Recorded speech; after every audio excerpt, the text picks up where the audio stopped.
What's up, Toy Fam, and welcome back to your Throwback Thursday here on your Totally Cool channel. Yeah, yep, we are getting really into the G.I. Joe spirit now.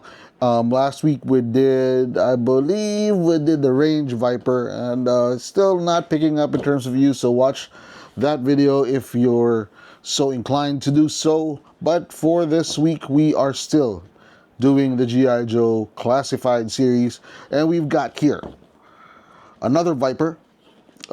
This is figure number 85, probably one of the most eye-catching Vipers in the whole Cobra line because of its, striking paint job. This is none other than the figure 85 Crimson Viper. Yeah. Viper, like a boxing announcement. We should have done that for Big Boa. But as you can see, it really pops just right on the box art. Mind you, when Hasbro did these plastic-free packaging, the image you see in front of the box is actually the figure in an action pose. So that's a little bit of trivia. Let's see, on this side you have the accessories that came with it. This is another army builder, so a lot of multiple accessories, multiple looks that can be used as different variants. On the left side you have the QR code, and then you have the blue image. On the right side you have the full picture of the Crimson Viper. Yeah, not really full, but it's a decent size picture. On the back you have the Crimson Viper in a standard pose. I think the height is 6'3".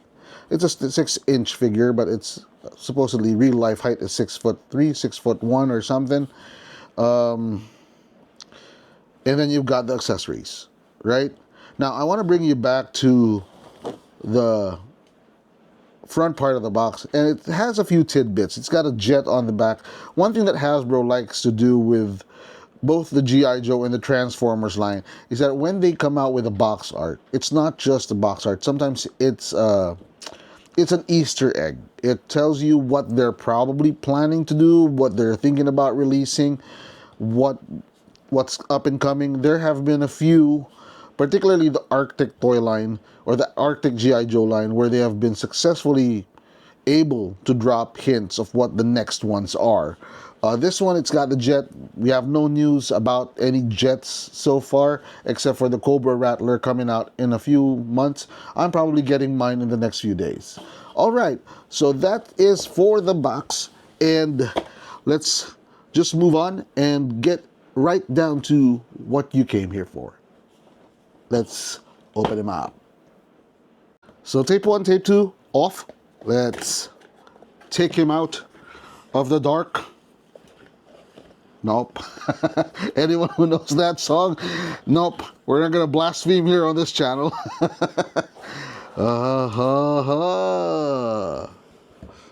Okay, just soak it in. Soak it in. Just enjoy the view. Look at him. Look at him. We're not gonna go into the detail yet. Crimson Viper. Put the box on the side as per usual. And let's do this now. Alright. Okay. That's weird. Okay. Set this aside. We're gonna go into the accessory chest. Yes. Cobra.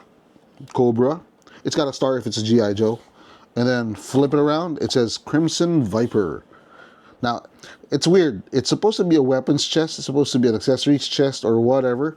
But how do you know if you've got 5 Crimson Vipers and there's supposed to be a foot locker?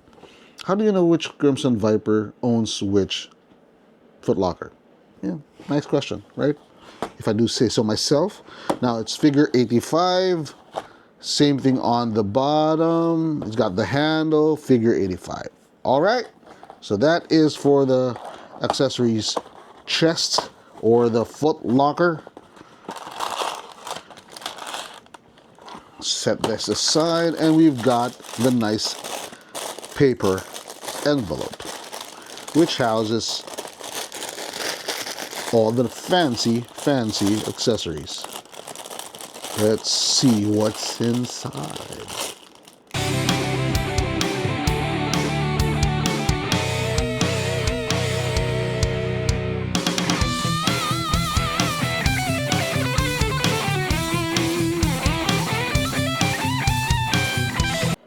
So those were the accessories that came with it. Not a lot of accessories, if you do ask me, especially after we did the Marine Sniper, and we did the Army Infantry, and even when we did the Range Viper.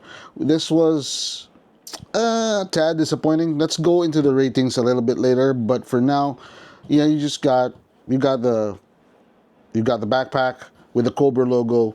You know, you got the pistol, you've got the rifle, and then you've got sort of like a scarf, and then you've got the goggles. I don't know what the goggles are for. He's even got because he's got the visor. But let's. What are my scissors in the? What? There. Ha. All right. So I like to use scissors because these are not your paper strings. These are your plastic ties. So it's easier to snip at the arm bands. Same thing for the feet. And they're off. And he's out. Why is he twisted? Who would put an action figure in the box twisted like this? Must be a twisted individual. Okay. All right. Okay.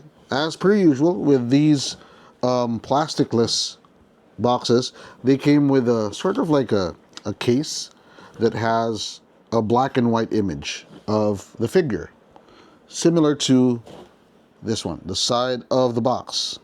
Okay, so it's the same illustration, drawing, whatever. Let's get to the figure. Okay, let's give me one quick look at him. Yeah, all right.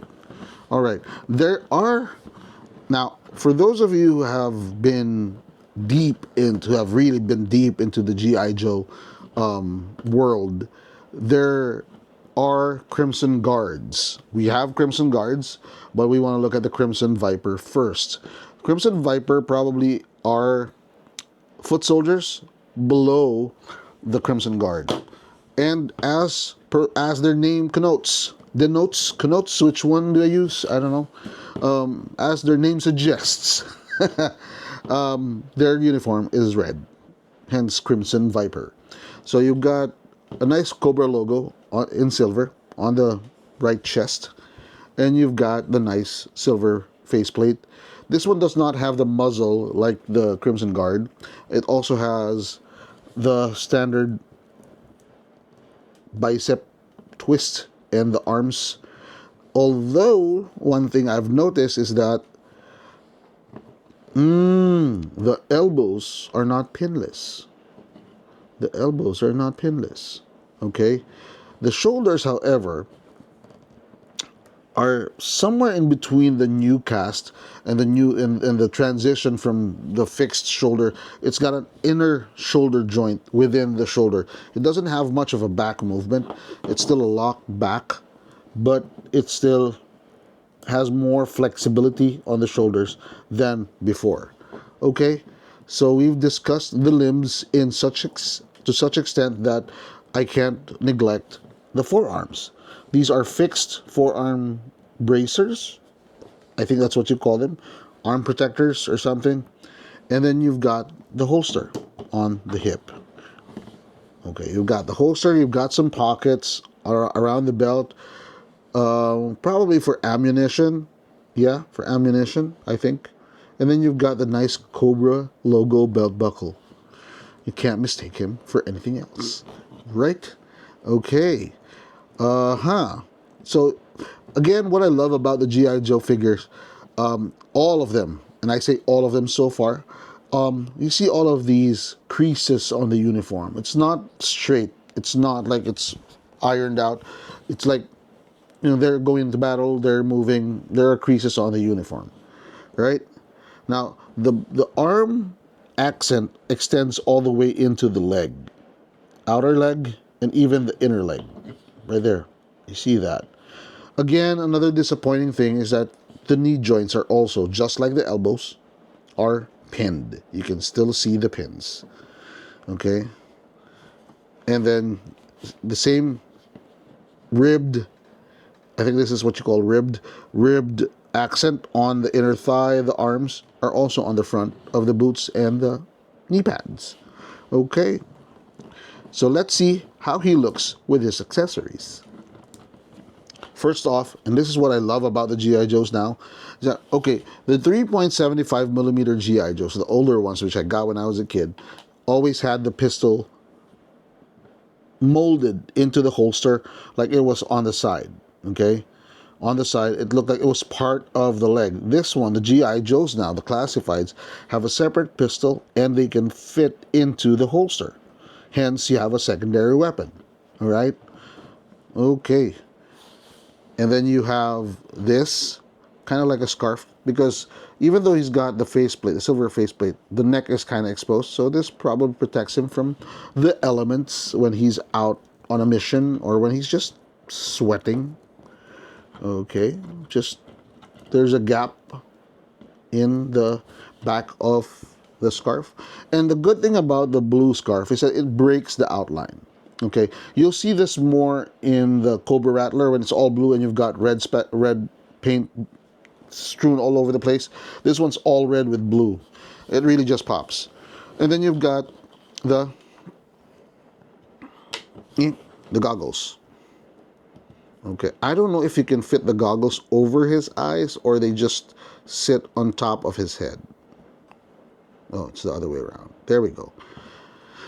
I doubt it if the goggles could fit, because that's going to be blocked by this lip on the helmet. But we'll see. We'll try that later, see if it works. Of course, we don't want to break him, right? And then you've got this nice rifle. I don't know what this rifle is based on, but most of the G.I. Joe weapons are based on real life weapons. Now this is, I think, a Phalant or something, but I don't know. It's kind of a weird rifle because the butt, the magazine, no, it's pretty regular, standard. Okay, I don't think I can put it on him right now. I don't think I can. We'll do that later. I'll post a couple of pictures of him, and then let's put that down. Another fun fact about the G.I. Joe Classified is that the magazines come out. Right? You can actually put him in a pose where it looks like he's reloading. Okay? So, yeah. This one's mag out, and then you can put the magazine in his hand like he's reloading or something. So put that down. And then lastly, you've got the backpack. It's got some rope, okay, on the side. It's pretty basic loadout, probably some tear gas or something, some kind of canister. And then you've got some pockets. You could be pretty much going to school, a rough kind of school, if you talk about bringing tear gas. It just sticks into, the peg sticks into the back, the hole on the back. Like so. Okay. There we go. Now, the good thing about this is you see that although the backpack is on, it just sticks into the hole. There's continuity. There's a strap. This looks like a pseudo strap on the shoulder. Okay? And the black, the gray, and even, especially the blue or the silver breaks the whole red apart. Which is nice. And then you've got the backpack, we've got the red accent instead of, in the middle of an all gray, all dark, what do you call this? Canvas. Okay?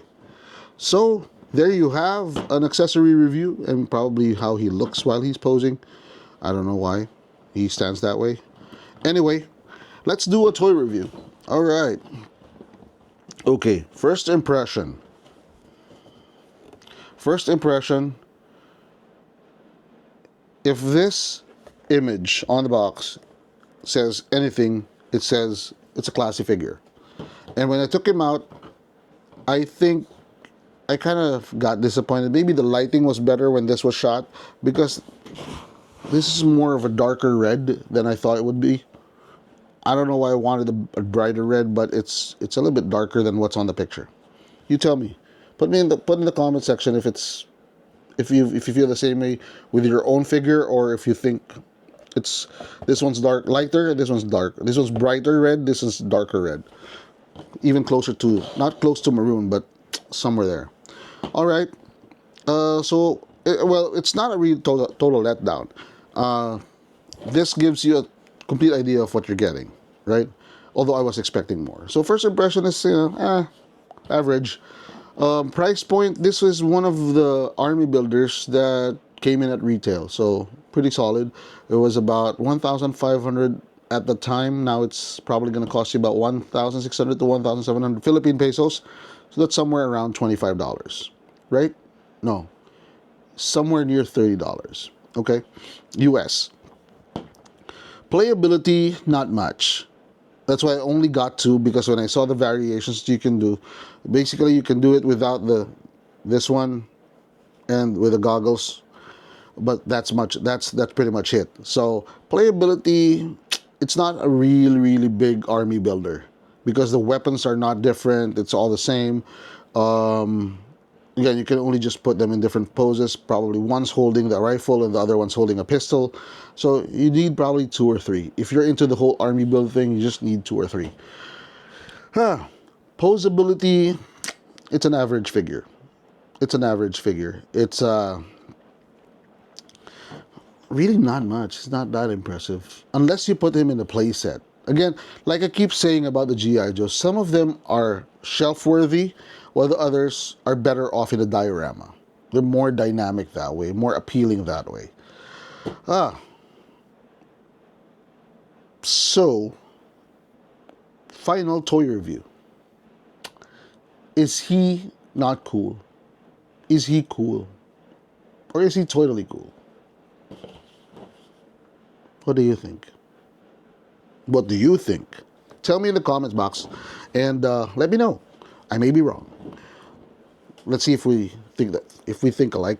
In 5, 4, 3, 2, 1. It hurts me to say this, but he's just cool. He's just cool. They could have done so much more with him. You could have added a couple of weapons, but maybe the price point was limiting. Again, the sculpt is impressive. It's just that there's really not much you can do with him, but keep him together with the others and, put them in a fighting pose. Again, the color, same. I like the accents on the uniform, but that's pretty much what you're getting. So that is the end of our episode, and thank you for watching until the end, and hope to see you on our next ones. In the meantime, don't forget to hit like, don't forget to smash subscribe, and don't forget to ring that bell button. Follow us on Facebook, TikTok, and Instagram, where we are growing on all those channels. In the meantime, until our next episode, remember, toys are not just cool, they're totally cool. So happy collecting. Bye-bye.